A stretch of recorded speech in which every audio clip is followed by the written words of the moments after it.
Welcome to the West Wing Week, your guide to everything that's happening at 1600 Pennsylvania Avenue.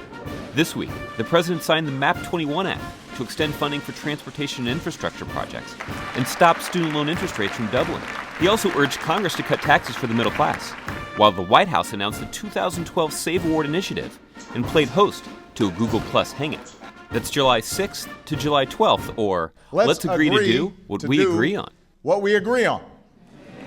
Right? On Friday, the president returned to the White House from Pittsburgh and signed H.R. 4348, the Moving Ahead for Progress in the 21st Century, or the MAP 21 Act, that will put Americans to work repairing the nation's crumbling roads and bridges and prevent student loan interest rates from doubling on more than 7 million American students.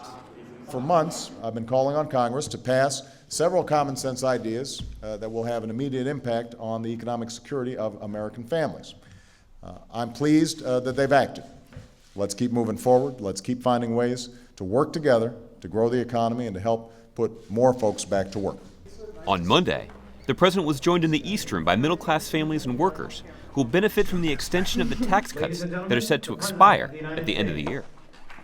I believe our prosperity has always come from an economy that's built on a strong and growing middle class. So we don't need more top-down economics. We've tried that theory. We've seen what happens. We can't afford to go back to it. My message to Congress is this: pass a bill extending the tax cuts for the middle class. I will sign it tomorrow. Pass it next week, I'll sign it next week. Pass it you get the idea. Later in the day, in a series of live from the White House interviews, the president continued to put pressure on Republicans in Congress to prevent a tax increase on 98% of Americans next year by talking to anchors from Manchester, New Hampshire, Milwaukee, Wisconsin, Raleigh, North Carolina, Louisville, Kentucky, Miami, Florida, Las Vegas, Nevada, the Quad Cities, and New Orleans, Louisiana. On Tuesday, the president announced the opening of the 2012 Save Award. For the fourth year in a row, the administration is seeking ideas from federal employees to make government more effective and efficient and ensure taxpayer dollars are spent wisely. Over the past 3 years, federal employees have submitted more than 75,000 cost-cutting ideas that have saved the federal government hundreds of millions of dollars. Submit your idea today. On Wednesday, the Democratic leadership in Congress met with the president in the Oval Office to talk about their collective efforts to pass legislation that will protect middle-class families from a tax increase.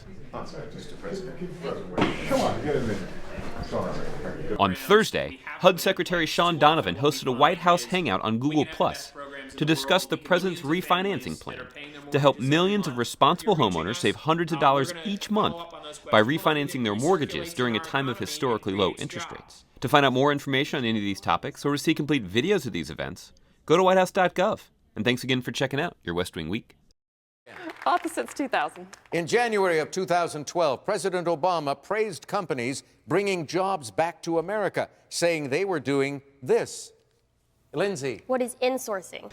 You've heard of outsourcing? Well, these companies are insourcing. That's it.